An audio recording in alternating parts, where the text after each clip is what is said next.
ميتا یا رسول اللہ یہ مردہ ہے. اب جو ہے کوئی ضروری نہیں ہے کہ جو آدمی گنیش پور میں چل پھر رہا ہو زندہ ہو. یہاں گنیش پور میں ایک شخص کا 2 مہینہ پہلے انتقال ہو گیا. اعلان ہوا, جنازے کی نماز ہوئی, اس کو قبر میں لا کے ہم لوگوں نے دفن کر دیا. اس کی قبر پر جو ہے گھاس بھی جم گئی. 2 مہینہ کے بعد کوئی شخص آیا, کہا فلاں صاحب کہاں ہے؟ اب وہ گنیش پور میں موجود نہیں ہے. تو ہم کیا سمجھتے ہیں کہ وہ آدمی مر گیا. اور ایک آدمی گنیش پور میں چل رہا ہے, پھر رہا ہے, واکنگ کر رہا ہے, ٹاکنگ کر رہا ہے, کھانا کھا رہا ہے, گھوم رہا ہے, پھر رہا ہے, سب کچھ کر رہا ہے. ہم نے اس کو کیا سمجھا کہ وہ آدمی گنیش پور میں زندہ ہے. یہ ہماری اور آپ کی سوچ ہے کہ جو آدمی چلا گیا اس کو ہم مردہ تسلیم کرتے ہیں, جو چل پھر رہا ہے اسی کو ہم زندہ تسلیم کرتے ہیں. لیکن قرآن کہتا ہے کوئی ضروری نہیں ہے کہ چلتا پھرتا آدمی زندہ ہو. اسلام کہتا ہے روح کی بقا کا نام زندگی نہیں ہے, روح کی فنا کا نام موت بھی نہیں ہے. یہ کوئی ضروری نہیں ہے کہ گنیش پور میں کوئی چلتا پھرتا انسان رہے اور وہ زندہ اس کو تسلیم کیا جائے. اسلام یہ نہیں کہتا. اسلام کہتا ہے چلتا پھرتا آدمی بھی مردہ ہوتا ہے. اور یہ بات میں نہیں, قرآن بولتا. ابو جہل کو بار بار مصطفیٰ دعوت دیتے رہے. ابو جہل پر لا الہ الا اللہ سنے ہوئے انی رسول اللہ پر خدا ایک ہے, اس کے سوا کوئی معبود کے لائق نہیں, بے شک میں اللہ کا رسول ہوں. ابو جہل انکار پہ انکار کرتا رہا, انکار پہ انکار کرتا رہا.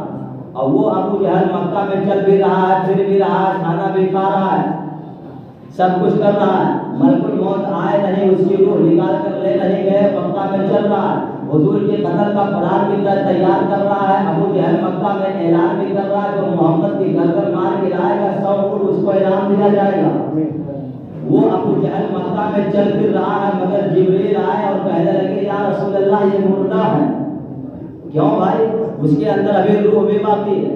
وہ چل بھی رہا ہے مکہ میں, کھانا بھی کھا رہا ہے مکہ میں, پانی بھی پی رہا ہے مکہ میں. ملک الموت آئے نہیں, روح نکال کر لے نہیں گئے, دیکھ بھی رہا, ہاتھ بھی حرکت کر رہے ہیں, باڈی کے اعضاء حرکت کر رہے ہیں. مگر جبریل کہتے ہیں یا رسول اللہ یہ مردہ ہے, یا رسول اللہ یہ مردہ ہے. تو معلوم کیا ہوا, ہر چلتا پھرتا آدمی زندہ ہوئے کوئی ضروری نہیں ہے قرآن کی نظر میں, اسلام کی نظر میں. یہ تو بات اگر آپ سمجھ گئے تو اب آج آئیے کربلا کے میدان میں چلتے ہیں. کربلا کے میدان میں 1 ہجری 2 ہجری 10 ہجری 20 ہجری 40 ہجری 50 ہجری 60 ہجری 61 ہجری کی وہ تاریخ آئی. تو اسی کربلا کے میدان میں حضرت جو ہے علی اصغر کے حل کو تیر پار کر چکا اسلام کہتا ہے زندہ ہے. حضرت مسلم بن عقیل شہادت کا جام کربلا کے میدان میں پی چکے اسلام بولتا ہے زندہ ہے. حضرت مسلم بن قیم جو ہے وہ ملک الموت نکال کر لے گئے اور اسلام بولتا ہے زندہ ہے. حضرت حر کربلا کے میدان میں شہید ہو گئے, اسلام بولتا ہے زندہ ہے. حسین کی گردن کربلا میں کٹ گئی, کسی پر گھوڑے دوڑے, باڈی جو ہے کربلا میں سر دمشق میں. قرآن کہتا ہے وَلَا تَقُولُوا لِمَن يُقْتَلُ فِي سَبِيلِ اللَّهِ أَمْوَاتٌ, جو لوگ اللہ کے راستے میں مرتے ہیں وہ مردہ نہیں ہوتے, وہ زندہ ہوتے ہیں. حسین کی گردن کربلا کے میدان میں کٹ گئی, اسلام بولتا ہے زندہ ہے. میں نے کہا اے ابو جہل تو جیتے جی مر کیسے گیا؟ تو چل بھی رہا ہے, پھر بھی رہا ہے, اور جبریل آ کے کہہ رہے ہیں کہ یا رسول اللہ یہ مردہ ہے, اور چل بھی رہا ہے, پھر بھی رہا ہے. جبریل کبھی جھوٹ نہیں بولتے اور قرآن کبھی جھوٹ نہیں بولتا. اور جو قرآن محمد پر نازل ہوا وہ محمد کی ذات کبھی جھوٹ نہیں بول سکتی. ساری کتابوں میں سچی کتاب ایک کتاب کا نام ہے جو آکاشیہ پستک ہے, جسے پوتر کتاب قرآن مقدس کہا جاتا ہے. یہ سچی کتاب ساری کتابوں میں سینئر ہے, اعلیٰ ہے, افضل ہے, جس کی ہیڈنگ ہی بتا رہی ہے ذالک الکتاب لا ریب فیہ, اس میں شک کی گنجائش نہیں ہے. تو اسلام بولتا ہے کہ ابو جہل مردہ ہے, بھلے چل رہا ہے. میں نے ابو جہل سے پوچھا ہے ابو جہل تو چلتا پھرتا مردہ کیسے ہو گیا, اور ایک کربلا والے تم مرنے کے بعد زندہ کیسے ہو گئے؟ تو مزاج ابو جہل نے جواب دیا کہ عداوت مصطفیٰ نے مجھے جینے نہیں دیا, اور کربلا سے حسین بولے محبت مصطفیٰ نے ہمیں مرنے نہیں دیا. کربلا سے آواز آتی ہے, جب پوچھا گیا حسین آپ مرنے کے بعد کیسے زندہ ہو گئے, اور اے ابو جہل تو زندہ ہونے کے باوجود بھی مردہ کیسے ہو گیا؟ تو ابو جہل کے مزاج نے کہا کہ عدالت مصطفیٰ نے مجھے جینے نہیں دیا، اور کربلا سے حسین بولے محبت مصطفیٰ نے مجھے مرنے نہیں دیا۔ پتا کیا چلا کہ جو رسول کے عشق میں سرشار ہو کے جاتا ہے وہ مردہ نہیں ہوتا ہے، وہی تو زندہ ہوا کرتا ہے، وہی تو زندہ ہوا کرتا ہے۔ عشق رسول اپنے قلب میں بٹھائے، عشق رسول اپنے سینے میں بٹھائے، لحد میں عشق رخ شہ کا دان لے کے چلے، اندھیری رات سنے تھے چراغ لے کے چلے۔ اللہ کے گرامی، عشق کرنے کے لیے تصور ہوتا ہے، ذہن میں سوچ ہو یا دیکھنے کا معاملہ ہو۔ اب خدا سے عشق کیسے کیا جائے؟ وہ ہاتھ سے پاک ہے، باڈی سے پاک ہے، جسم سے پاک ہے، ہم یہ سب نہیں سوچ سکتے نا، تصور بھی نہیں کر سکتے نا، تو ہمیں خدا سے عشق کیسے ہوگا؟ خدا سے ہمیں عشق کیسے ہوگا؟ تو خدا نے ایک ذریعہ بنایا، اپنے جلوے کا ایک مکھڑا بنا دیا جس کا نام محمد رکھ دیا، اور کہا اے بندو اگر خدا کے جو ہے عشق کرنا چاہتے ہو تو میرے جلوے ہی کا نام تو محمد ہے، اسی کو دیکھو، اس کو دیکھو گے، مجھ کو دیکھو گے، اس کی عبادت، اس کی اطاعت کرو گے تو خدا کی اطاعت کرو گے۔ تو خدا نے اپنا جلوہ ذات محمد میں رکھ دیا، اپنے جلوے کا مکھڑا محمد کو بنا دیا کہ جب محمد سے محبت ہوگی تو سب کو خدا سے محبت ہوگی۔ تو عشق پیدا کرو، عشق پیدا کریں گے دنیا سے آپ جائیں گے، مرنے کے بعد بھی آپ زندہ رہیں گے۔ شب برات میں آپ نے شب بیداری کی، اور شب برات کے حوالے سے بتایا جاتا ہے کہ روحیں اپنے گھروں پہ آتی ہیں، بات یہاں بھی ہو جائے پھر میں بتاتا ہوں۔ شب برات ہی میں نہیں، علامہ جلالی الدین سیوطی رحمۃ اللہ تعالی فرماتے ہیں، خود اعلیٰ حضرت نے فرمایا ہے کہ جمعہ کے دن، عیدین کے دن، عاشورے کے دن اور شب برات میں روحیں اپنے اپنے گھروں پر آتی ہیں، اور گھروں پر آنے کے بعد جو ہے یہ ایصال ثواب کا مطالبہ کرتی ہے، اور کہتی ہے روحیں اے ہمارے گھر والوں مجھ پر رحم کرو، مجھ پر رحم کرو۔ اسی لیے کہا جاتا ہے کہ ان کے نام پر صدقہ خیرات شب برات میں کیا کرو، خاص کر ایصال ثواب کیا کرو، تمہارے ایصال ثواب کا محتاج رہتی ہے، گھروں پہ آتی ہے، جب ایصال ثواب ہوتا ہے ان کے نام پر صدقہ خیرات ہوتا ہے، پھر وہ ہے اپنے گھر والوں کو دعا دے کر جاتے ہیں۔ ہم کیا سمجھتے ہیں کیا روح مرنے کے بعد روح کا معاملہ ختم ہو جاتا ہے؟ ایسا نہیں ہے، روح کا سلسلہ باڈی سے باقی رہتا ہے، روح کا کنیکشن، روح کا تعلق سمبند جو ہے باقی رہتا ہے۔ ارے مرنے کے بعد تو مرنے والے کی سماعت کا حال یہ ہوتا ہے کہ ہم سے زیادہ سننے کا پاور ان کو دیا جاتا ہے۔ جنگ بدر میں ابو جہل مارا گیا، حضور صلی اللہ علیہ وسلم نے کہا اے ابو جہل، اے فلاں کافر، میں نے کہا تھا اللہ والی فوج غالب آئے گی، تو صحابہ نے کہا تھا یا رسول اللہ ارے تم مر کر چکے ہیں، کیا یہ سن رہے ہیں؟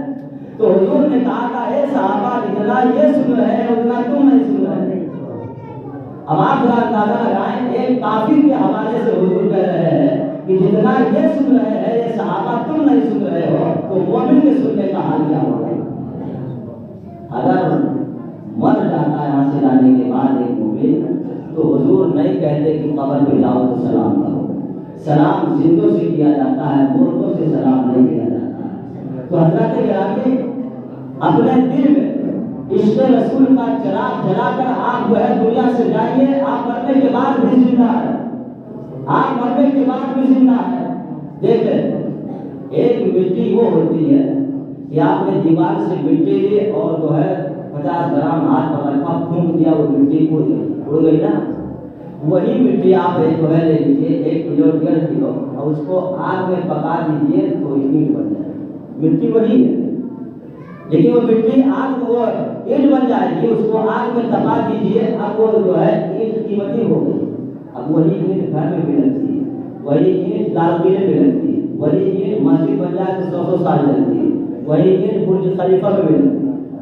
اب تو اور بھی اس سے بڑا بھی پلان تیار ہو رہا ہے، برج خلیفہ تھا، برج الملک جو ہے، ملک پتہ نہیں کیا نام رکھے ہیں اس کا، برج الملک یا ملک اسے تو نام رکھا ہوگا، اس سے بڑا بھی جو ہے بنایا جا رہا ہے۔ لوگ تعاقب کرتے ہیں، پیچھا کرتے ہیں لالچ کی بنیاد پر۔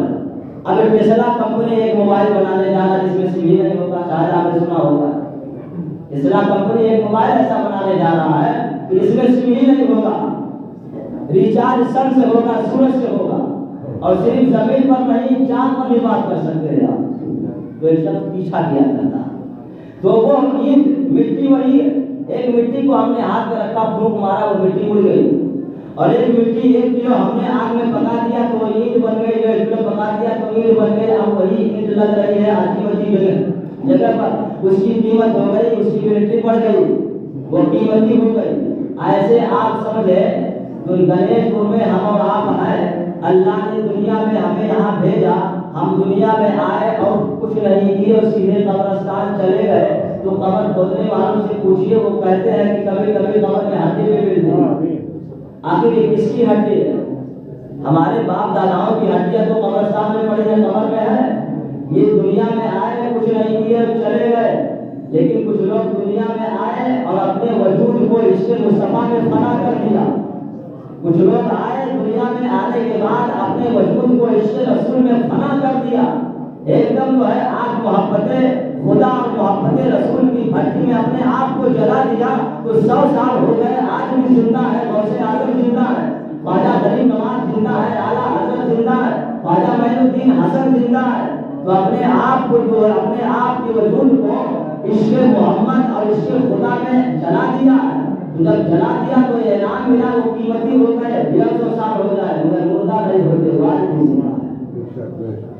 لحد میں شہ کا نام لے کے چلے، اندھیری رات صبح کی چراغ لے کے چلے، شب رات میں ہم نے سب بیداری کی اپنے اپنے اعتبار سے۔ ایک چیز بیان کر کے میں آگے بڑھتا ہوں، باتیں اور ہیں لیکن آپ سنیں۔ شاید کہ واقعہ آپ نے سنا ہوگا، بات ختم کرنا چاہتا ہوں۔ اللہ ہمیں بار بار یہ موقع دیتا ہے مگر ہم سدھر نہیں پاتے، رمضان جیسا پوتر مہینہ دیتا ہے مگر ہم سدھر نہیں پاتے، مبارک راتیں دیتا ہے مگر اپنے آپ کو ہم چینج نہیں کر پاتے۔ بار بار خدا ہمیں موقع دے رہا ہے، اتنا مہربان بندوں کا ہے، بتاؤ اس کی مہربانی کا حل۔ حضرت موسیٰ علیہ السلام کی قوم نے موسیٰ علیہ السلام کو گھیرا اور کہا حضور آپ دعا کریں، بارش نہیں ہو رہی، قحط سالی پڑی ہے، پیاس کی شدت ہے، جانور مر رہے ہیں وغیرہ وغیرہ۔ آپ اللہ کے کلیم ہے، بات کرتے ہیں۔ حضرت موسیٰ علیہ السلام نے ہاتھ اٹھا کے دعا کیا، مولا بارش بھیج دے، رحمت کی بارش بھیج۔ آواز آئی، اے موسیٰ کلیم اللہ میں بارش نہیں بھیج سکتا، اس لیے کہ جو تمہارے قریب میں مجمع لگا ہوا ہے، اسی قوم میں ایک شخص ایسا ہے جو بہت سیاکار ہے، گنہگار ہے، چغل خور ہے، اور اس چغل خوری کی نحوست کی بنیاد پر میں نے بارش کو روک دیا۔ اللہ حضرت موسیٰ سے خدا کہہ رہا ہے اور نبی دعا کر رہے ہیں، آواز آ رہی موسیٰ بارش نہیں بھیج سکتا ہوں، تمہارے اس قوم میں جو ہے جو لوگ کھڑے ہیں ان میں ایک چغل خور ہے، جو بڑا سیاکار گنہگار ہے، اس کے گناہ کی نحوست کی بنیاد پر میں نے بارش روک دیا، سوکھا پڑ گیا۔ اے موسیٰ کلیم اللہ کہو اس سے توبہ کر لے۔ حضرت موسیٰ علیہ السلام نے کہا اس میں کون ایسا ہے وہ توبہ کرے صدق دل سے۔ اس شخص نے توبہ کیا، اللہ نے بارش کا نزول فرما دیا۔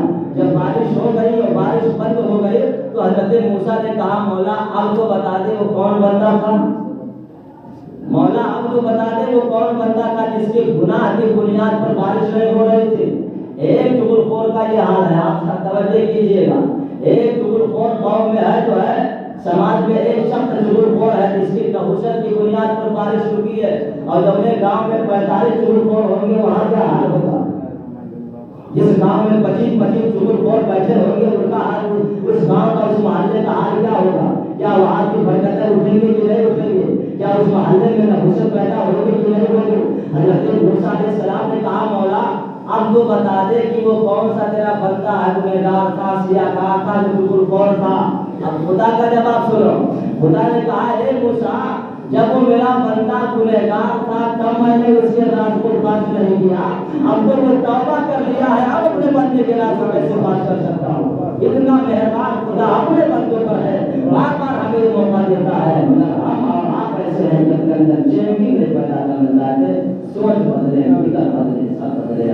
اللہ ہمیں اور آپ کو ان سب باتوں پر عمل کی توفیق عطا فرمائے، وہ روح جسم سے زیادہ ہمیں روح کو سنبھالنے کی توفیق عطا فرمائے۔ انشاءاللہ آپ کی باتیں ہوں گی۔ السلام علیکم ورحمۃ اللہ وبرکاتہ۔